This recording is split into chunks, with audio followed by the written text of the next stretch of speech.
الحمد لله.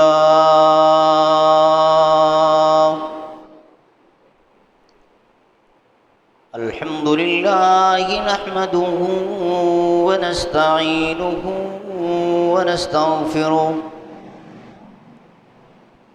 ونؤمن به ونتوكل عليه ونعوذ بالله من شرور أنفسنا ومن سيئات أعمالنا. من يهده الله فلا مضل له ومن يضلل فلا هادي له. وأشهد أن لا إله إلا الله وحده لا شريك له. وأشهد أن محمدًا عبده ورسوله أرسله بالحق بشيرا ونذيرا وداعيا إلى الله بإذنه وسراجا منيرا. أما بعد فإن خير الحديث كتاب الله وخير الهدي هدي محمد صلى الله عليه وسلم وشر الأمور محدثاتها وكل محدثة بدعة وكل بدعة ضلالة وكل ضلالة في النار. من يطع الله ورسوله فقد رشد واهتدى ومن يعص الله ورسوله فقد ضل وغوى. اللهم صل على محمد وعلى آل محمد كما صليت على إبراهيم وعلى آل إبراهيم إنك حميد مجيد. اللهم بارك على محمد وعلى آل محمد كما باركت على إبراهيم وعلى آل إبراهيم إنك حميد مجيد. أعوذ بالله السميع العليم من الشيطان الرجيم. بسم الله الرحمن الرحيم. ألم تر إلى الذين خرجوا من ديارهم وهم ألوف حذر الموت وقال لهم الله موتوا ثم أحياهم إن الله لذو فضل على الناس ولكن أكثر الناس لا يشكرون. وقاتلوا في سبيل الله واعلموا أن الله سميع عليم. من ذا الذي يقرض الله قرضا حسنا فيضاعفه له أضعافا كثيرا والله يقبض ويبسط وإليه ترجعون.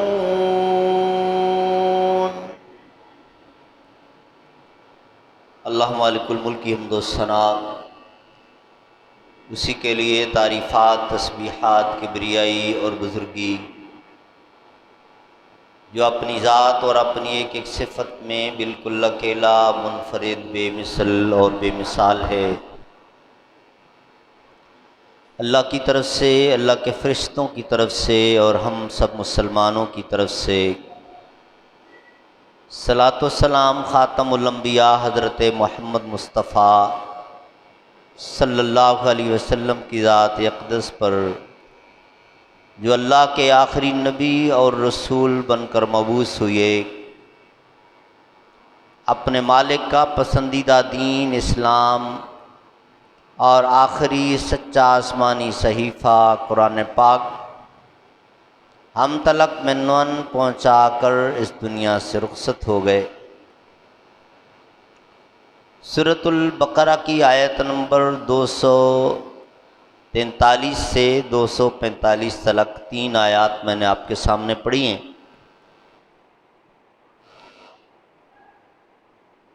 جو پہلی آیت ہے اس میں بنی اسرائیل کی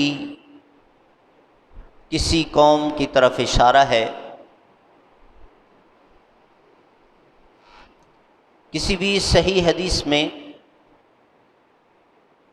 اس کی نشاندہی نہیں ملتی، لیکن جب رب العالمین نے بغیر نام لیے کسی قوم کا یہ تذکرہ کیا ہے تو یقیناً یہ واقعہ رونما ہوا۔ ہمارا ایمان ہے کہ قرآن پاک کا ایک ایک لفظ نہیں بلکہ ایک ایک حرف اللہ کی طرف سے نازل ہوا، اور وہ ایک اٹل حقیقت ہے، اس کو جھٹلایا نہیں جا سکتا۔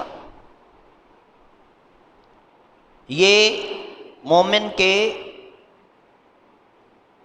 بنیادی ایمان کا حصہ ہے۔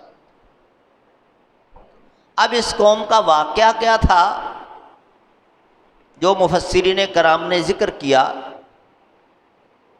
دو ہی وجوہات ہو سکتی ہیں۔ ایک وجہ بیماری ہو سکتی ہے، بیماریاں پھیلتی تھیں، طاعون کا کثرت کے ساتھ ذکر ہے، اور اس حوالے سے پیارے نبی صلی اللہ علیہ وسلم کی وہ احادیث موجود ہیں کہ اگر کسی علاقے میں کوئی ایسی بیماری پھیل نکلے تو باہر کے لوگ اس علاقے میں داخل نہ ہو، اور اس علاقے کے لوگ اپنا علاقہ چھوڑ کے دوسری جگہ نہ جائیں۔ چنانچہ ایک وجہ یہ ہو سکتی ہے کہ وہ بیماری کے خوف سے اپنا علاقہ چھوڑ کے نکلے کہ شاید ہم بچ جائیں گے، زندگی بچانے کے لیے۔ لیکن اللہ کی جب اجازت نہ ہو تو پھر نافرمانی کا نتیجہ ہلاکت اور تباہی ہے۔ چنانچہ وہ لوگ بچ نہ سکے، حالانکہ ہزاروں کی تعداد میں تھے، سارے مر گئے۔ اللہ تعالیٰ نے الفاظ بھی ارشاد فرمائے، فقال لهم اللہ موتوا، رب نے فرمایا نہیں مرنا ہے تمہیں، میری اجازت کے بغیر اگر آئے ہو نا اور سمجھو کہ موت ٹل جائے گی، تو ساری کائنات اللہ کی مٹھی میں، سارا نظام رب کے ہاتھ میں،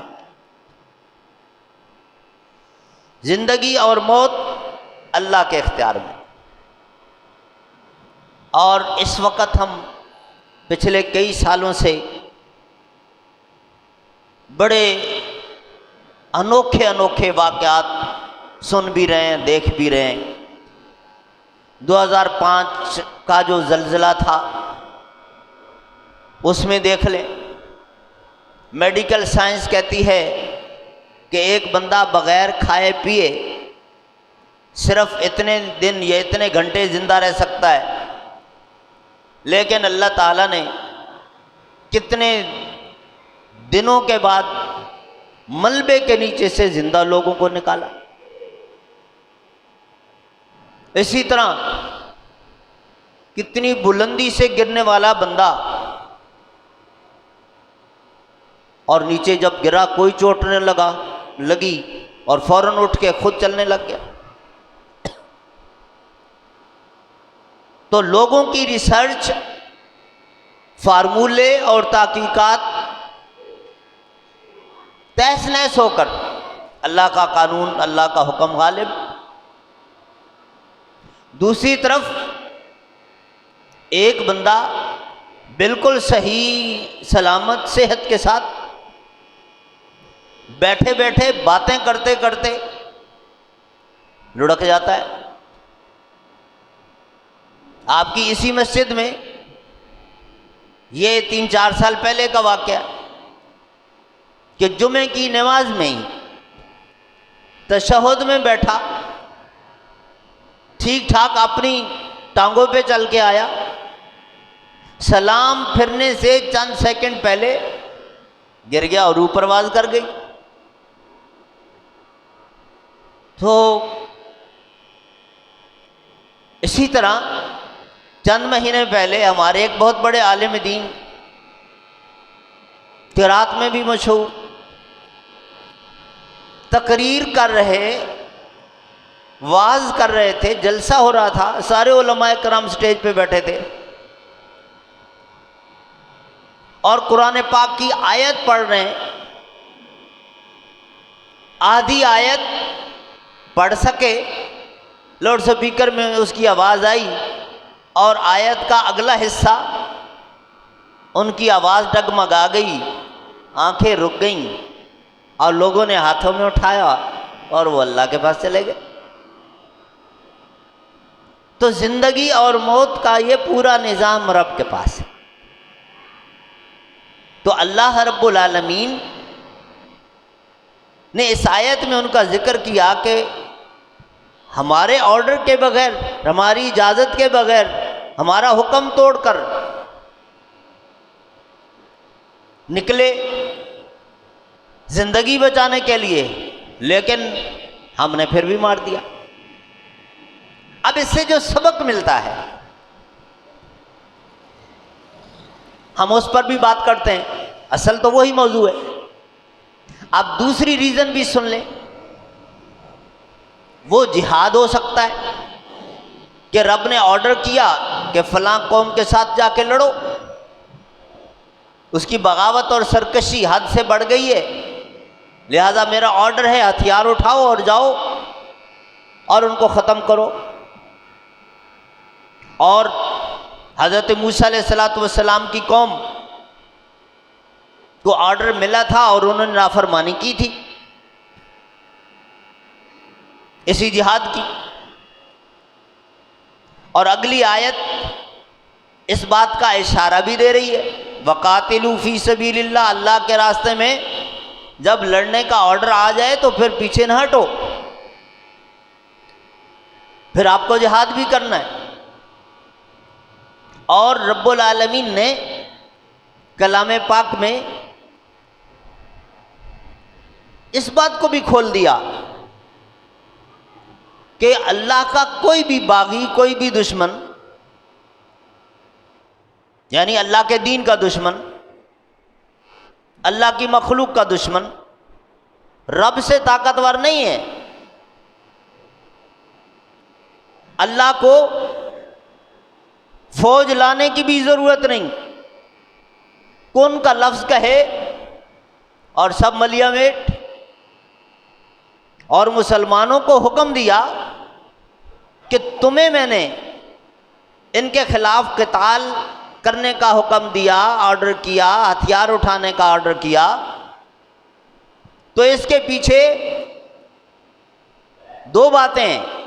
پہلے تو تمہارا ٹیسٹ ہے کہ تم ذرا صرف میٹھا میٹھا کھاتے ہو یا کڑوا بھی ہمارے حکم پر کھانے کے لیے تیار رہتے ہو۔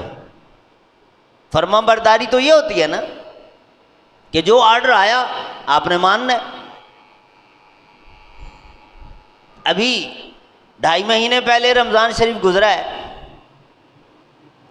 اگر کوئی یہ کہے کہ سردیوں کے موسم میں روزے آئیں گے تو میں رکھوں گا، گرمیوں میں تو مشکل ہے، اس کا میں فدیہ دیا کروں گا، تو یہ بندگی نہیں ہے، یہ ایمان نہیں ہے۔ وہ روزے گرمی میں آئیں یا سردی میں آئیں رکھنے، رب نے آرڈر کر دیا۔ یہی بات ہے، ہر حکم کے پیچھے من مارنا ہے، میں مارنی ہے، اس کے آرڈر کے تابع کرنا ہے اپنے آپ کو۔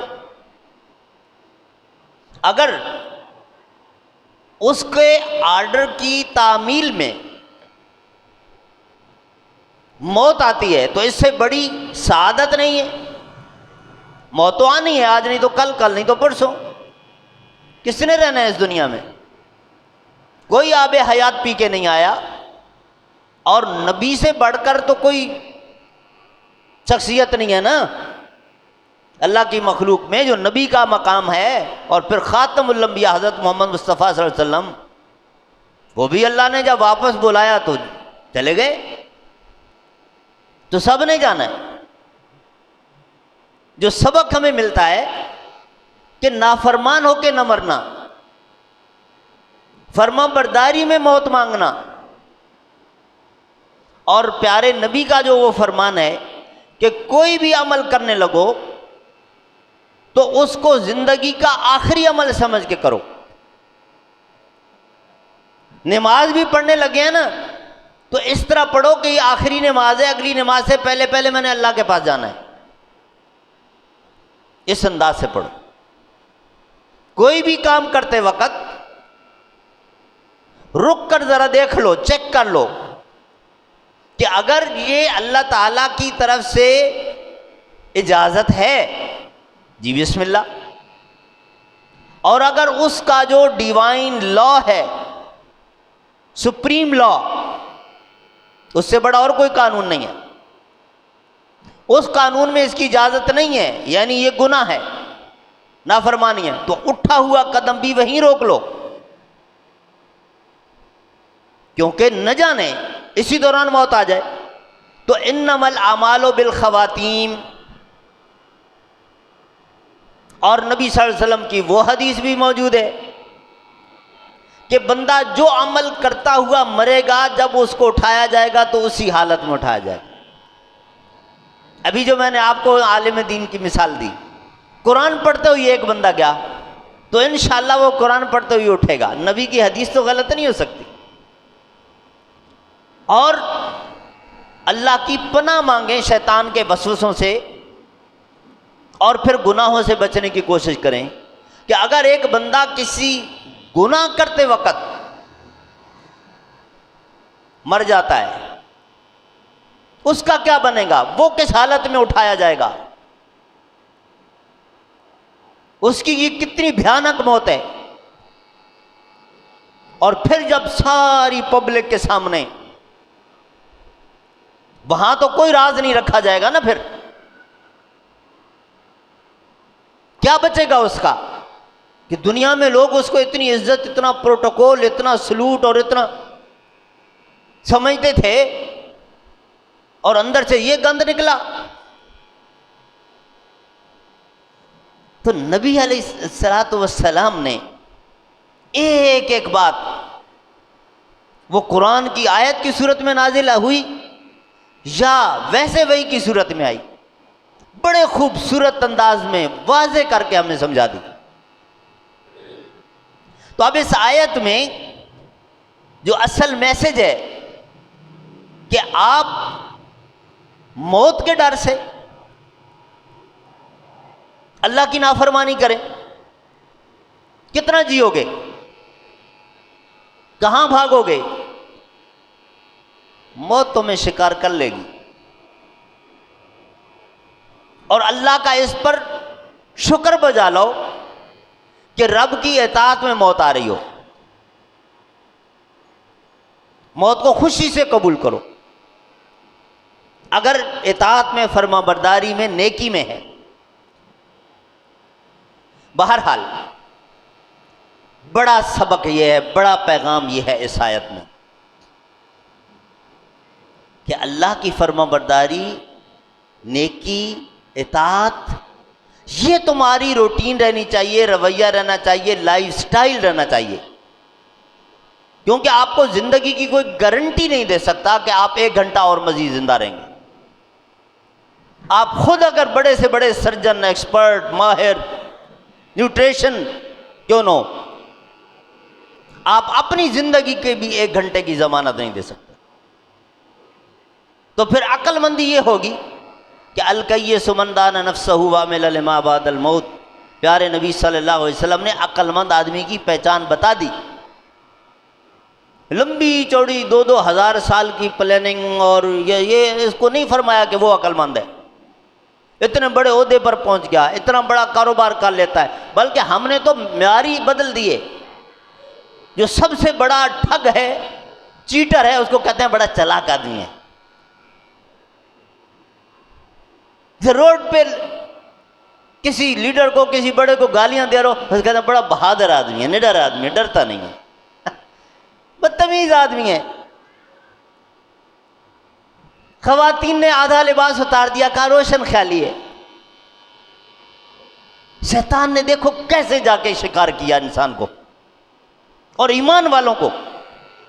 اور وہ تو بھٹکے ہوئے ہیں ہی اللہ کے نافرمان، مسلمانوں کو کیا ہو گیا؟ ان کی اخلاقی قدریں بھی بدل گئیں۔ یہ تو اپنی اصل اساس پر رہیں۔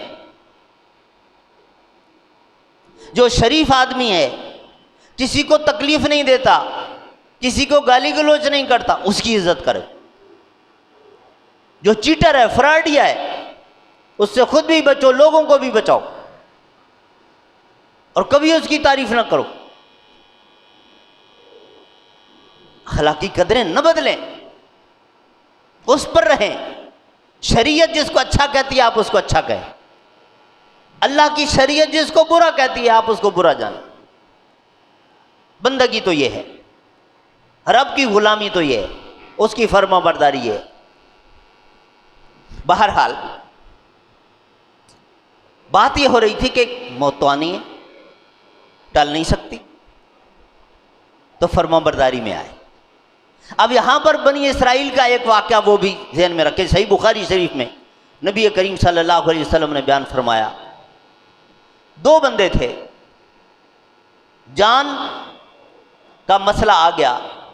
ایک بندہ مکھی کی وجہ سے جنتی بن گیا اور دوسرا مکھی کی وجہ سے ہی جہنم رسید ہو گیا۔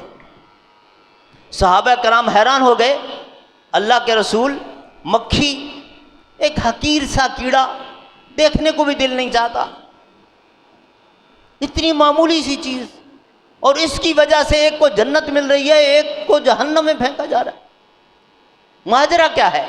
تو پیارے نبی نے فرمایا، 2 بندے بنی اسرائیل کے سفر پہ تھے، راستے میں ایک پوائنٹ آیا جہاں پر کچھ مشرک لوگ جو اللہ کے ساتھ شرک کرتے تھے، اپنے کسی بت کے نام کا کوئی میلہ ویلا، آج کے دور میں عرس کہتے ہیں لوگ، کوئی فنکشن، کوئی تقریب اپنی اس طرح کی سیلیبریٹ کر رہے تھے۔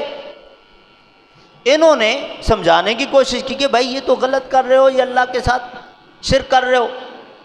وہ غصے میں آ گئے، ہمیں سمجھانے والے، تمہیں بھی ہمارے ساتھ شریک ہونا پڑے گا۔ انہوں نے معذرت کی، اور پھر نذرانہ ہمارے بت کے نام کا تمہیں دینا پڑے گا، ہمارا تو خدا ہے، ہم تو اس کو خدا سمجھتے ہیں، اور تم ایسے نہیں جا سکتے یہاں سے۔ اب انہوں نے جان چھڑانے کے لیے کہا بھائی ہم مسافر ہیں، ہمارے پاس تو کچھ ہے ہی نہیں، ہم کیا دیں تمہارے اس خدا کے نام کا نذرانہ۔ ایک مشرک کہنے لگا کچھ بھی نہیں ہے، کچھ بھی نہیں، ایک مکھی دے دو، لیکن ایسے سوکھا ہم جانے نہیں دیں گے۔ ضد، مشرک ہوتا ہی بے وقوف ہے، مکھی کیا اذیت ہے۔ اب وہ جو 2 بندے تھے، ایک کہنے لگا جو آج ہم کہتے ہیں نا جان بچانا بھی فرض ہے، وہ جان بچانا فرض نہیں ہے، پہلے تو یہ لفظ ہی اپنا درست کر لیں۔ جان بچانے کی اجازت ہے بعض چیزوں میں، حلال حرام کھانے کی چیزوں کا مسئلہ ہے، کلمہ چھپانے کا مسئلہ ہے، ان میں ہے۔ جہاں واضح شرک یا نبی کی شان میں گستاخی، وہاں نہیں، وہاں ایک جان کیا 1,00,000 جان کیوں نہ ہو، وہاں جان دینا فرض ہے، وہاں جان بچانا بہت بڑا گناہ ہوگا۔ اس نے کہا ایک مکھی تو ہے، میں نے کہاں سے لانی ہے، یہ نہیں کیا اپنی، یہ ضد میں آ گئے ہیں، جان بچانی ہے۔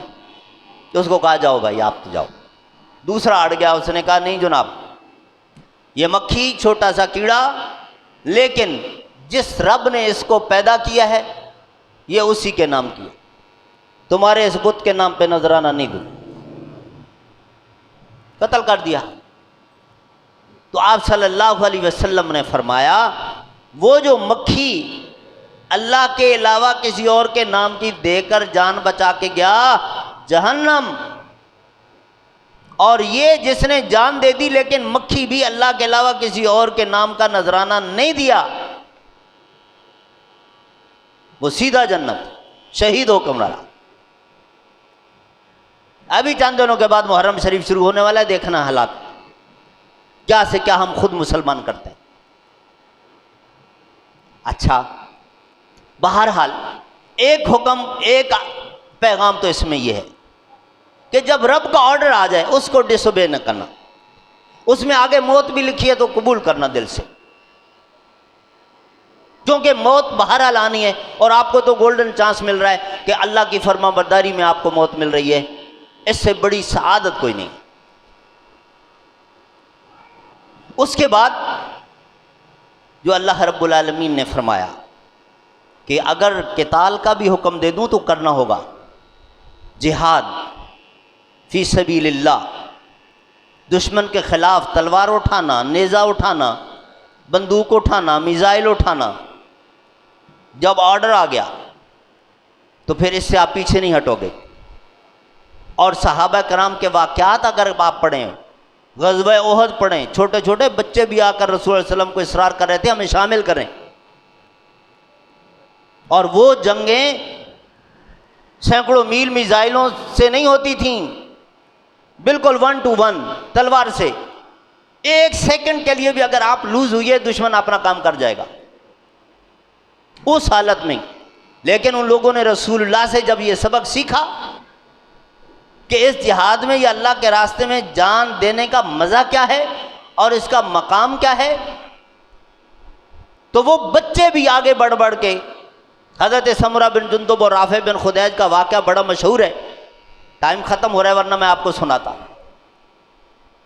رسول اللہ صلی اللہ علیہ وسلم نے ان کے اصرار پر ان کو شامل کیا تھا۔ لیکن ایک بات یہ بھی سمجھ لیجیے کہ جہاد فی سبیل اللہ کا جتنا بلند مقام ہے اتنا ہی یہ بڑا نازک بھی ہے۔ جیسے جنت ہے نا، جنت سے بڑی کوئی چیز نہیں ہے، لیکن اس کا راستہ بڑا، اور جہنم سے بری کوئی جگہ نہیں ہے، لیکن اس کا راستہ رنوے کی طرح ہے۔ جہاد بھی اسی طرح ہے، اور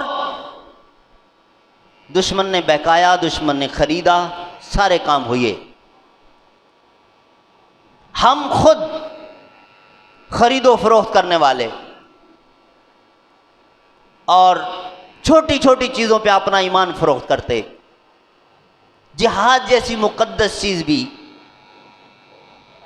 بیچنے والے مسلمان نکل آئے،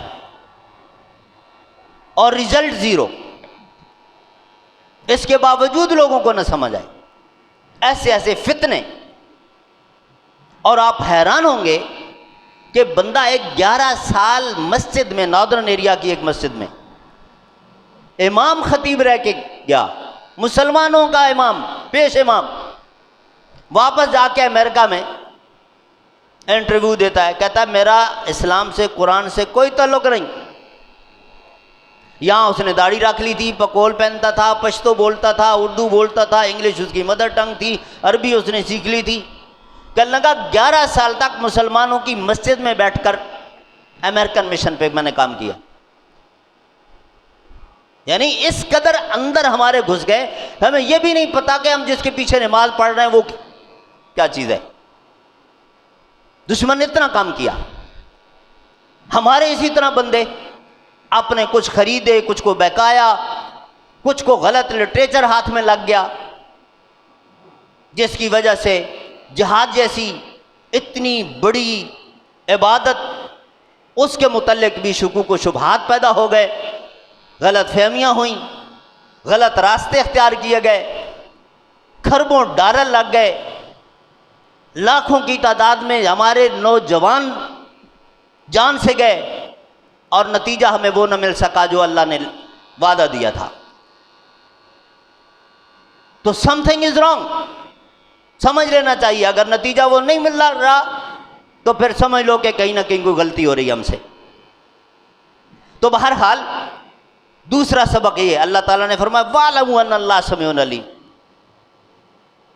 پھر تمہارے دل میں منافقت آ جائے، جہاد سے جی چرانے لگو، یا جہاد اس طرح نہ کرو جس طرح ہم چاہتے ہیں، لوگوں کو بھول بچن دے کر آپ گمراہ کر لو گے۔ ہم تو علیم و بذات صدور، اب تو علیم و بذات صدور ہے نا، دل کی باتیں اس کو پتہ ہے۔ یہ رب العالمین نے بڑا ایک مطلب دو ٹوک الفاظ میں کہ میرے ساتھ تم ہیرا پھیری کرو گے، میرے ساتھ تم اٹکل پچو کرو گے، یہ بہت خطرناک چیز ہے کہ آپ اوپر سے کچھ اور ہو، اندر سے کچھ اور ہو، اللہ کے نام پہ خود بھی دھوکا، لوگوں کو بھی دھوکا۔ اسی لیے منافقین کے متعلق جو بتایا کہ یہ سب سے نچلے درجے میں، وہ دو رنگی ہی تو ہے، اور کیا ہے منافقت، کہ اوپر سے کچھ اور ہے، اندر سے کچھ اور ہے۔ مسلمان عقل مند قوم ہوتی تھی، اور پیارے نبی نے بھی فرمایا تھا لا یلدغ المؤمن من جحر واحد مرتين، کوئی بھی مومن ایک بل سے 2 مرتبہ نہیں ڈسا جاتا۔ ایک مرتبہ چوٹ لگی، دوبارہ اس طرف مت جاؤ۔ بڑے کہتے ہیں آزمائے ہوئے کو بار بار مت آزماؤ ورنہ نقصان اپنا کرو گے۔ ایک شخص کی، ایک پارٹی کی، ایک جماعت کی، ایک گروپ کی، ایک ملک کی اصلیت تمہارے سامنے آ گئی کہ اس کی پالیسی یہ ہے، اس کا منہج یہ ہے، اس کا، تو بار بار اس سے دھوکہ کھاؤ گے، پھر ان کو اپنا دوست بناؤ گے۔ آج کیا ہو رہا ہے ہمارے ساتھ؟ یہی تو ہو رہا ہے۔ اللہ نے جن کو دشمن کہا ہے ہم ان کو دشمن نہیں سمجھ رہے، ہم چند کوڑیوں کے لیے ان کے ساتھ بیٹھے۔ جن کو اللہ نے کہا ان کو اپنا دوست رکھو، وہاں سے ہمیں ڈالر نہیں مل رہا تو وہاں سے ہماری دوستی نہیں ہے، تو پھر رب کو تو ہماری ضرورت ہی نہیں ہے، ہماری ضرورت ہے۔ ہم اس کے طریقے پر جب نہیں آئیں گے تو اللہ زبردستی مدد کیوں بھیجے گا ہمارے لیے؟ اصل مدد رب ہی کی ہے۔ رب کی مدد کا ایک معیار ہے، ایک میرٹ ہے، ایک کرائٹیریا ہے، وہ اس پر ملے گی۔ اور اللہ اپنا وعدہ نہ توڑتا ہے، نہ اللہ اپنا وعدہ بھولتا ہے۔ ہم انسان بھول بھی جاتے ہیں اور وعدہ توڑ بھی دیتے ہیں، اللہ دونوں چیزیں نہیں کرتا، نہ توڑتا ہے وعدہ نہ بھولتا ہے۔ اور اگر کہیں وعدہ پورا نہیں ہو رہا تو سمجھ لو کہ میری اپنی کہیں کمزوری ہے، میری اپنی، مجھ سے اپنے کوئی غلطی ہو رہی ہے۔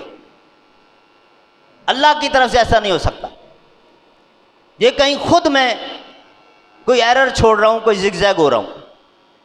جب مسلمانوں کو یہ بات سمجھ میں آ گئی، ایسی عقل مند لیڈرشپ آ جائے، ایسے عقل مند مسلمان کھڑے ہو جائیں، تو پھر کامیابی اگلے قدم پر ہے، 10 قدم دور بھی نہیں ہے، پھر اگلے قدم پر، اس لیے کہ رب ساتھ ہوگا۔ تو میری اکثر و بیشتر یہی گفتگو ہوتی ہے، یہی لب لباب ہوتا ہے اس کا، کہ ہم اصل ٹریک سے بہت دور چلے گئے۔ ہر مسلمان پر یہ فرض ہے، خدا کے لیے حقیقت سمجھنے کی کوشش کریں ہر معاملے میں، وہ دین کا معاملہ ہے، دنیا کا معاملہ ہے، سیاست کا معاملہ ہے، معیشت کا معاملہ ہے، کسی عبادت کا معاملہ ہے، حقیقت سمجھنے کی کوشش کریں، اصل ٹریک پر آنے کی کوشش کریں، اللہ کے ساتھ اپنا وہ تعلق بنانے کی کوشش کریں جو اللہ اور ہمارا ہونا چاہیے۔ پھر دنیا کی کوئی طاقت آپ کے سامنے سپر پاور نہیں ہو سکتی ہے۔ نہتے ہیں خالی ہاتھ مسلمان ان کے لیے ایٹم بم سے زیادہ خطرناک ہیں، وہ اچھی طرح جانتے ہیں۔ ہم نے نہیں سمجھا، وہ انہوں نے سمجھ لیا۔ انہوں نے پوری کوشش اس پر لگا دی ہے کہ اس کو آدھا تیتر آدھا بٹیر بنا دینا ہے، اس کو صحیح معنی میں مسلمان نہیں رہنے دینا ہے۔ جہاں ان کو خطرہ ہے کہ اگر یہ صحیح معنوں میں مسلمان بن گئے پھر ہم ان کا مقابلہ نہیں کر سکتے۔ تو مسلمانوں، آپ کے لیے اللہ کی طرف سے، نبی کی طرف سے یہ ایک ہی پیغام ہے، آؤ اپنی اصل اساس پر آؤ، بنیاد پر آؤ۔ اس بنیاد پر کبھی دھوکہ نہیں کھاؤ گے، کبھی نقصان نہیں ہوگا۔ امام مالک نے بڑا خوبصورت جملہ فرمایا تھا، اور اس پر میں اپنی بات ختم کرتا ہوں کہ لن یصلح آخر هذه الامہ الا بما صلح به اولها۔ یہ 2023 جا رہے، یہ 50,023 کیوں نہ ہو جائے، اس دنیاوی زندگی کا آخری لمحہ کیوں نہ ہو، اس وقت بھی کامیابی انہی اصولوں پر ہوگی جن اصولوں پر پہلے ہوئی تھی۔ فنڈامنٹلسٹ دشمن تانے کے طور پہ آپ کو کہتا ہے، اور آپ کہتے ہیں نہیں جناب میں تو ماڈرن ہوں، میں فنڈامنٹلسٹ نہیں ہوں۔ ارے فخر سے کہو کہ ہم بنیاد پرست ہیں، ہم اپنی بنیاد پر ہیں، ہم اپنی اساس پر ہیں، جو ہمیں اللہ نے دی ہے، ہمارے نبی نے دی ہے، ہم اس پر ہیں۔ جو اس پر ہٹا وہ سلپ ہوا، وہ گمراہ ہوا۔ تو امام مالک نے کہا کہ تمہارا آج بھی ہر بیماری کا، ہر پرابلم کا حل وہی ہے جو رسول اللہ نے اس وقت دیا تھا، وہی کارگر ہوگا، وہی نسخہ کارگر ثابت ہوگا۔ اللہ رب العالمین ہم سب کو اپنی اصل اور اپنی بنیاد کی طرف لوٹنے کی توفیق عطا فرمائے، اور صحیح معنوں میں باعمل مسلمان بننے کی توفیق دے۔ سبحان ربک رب العزت عما یصفون، والسلام علی المرسلین، والحمد للہ رب العالمین۔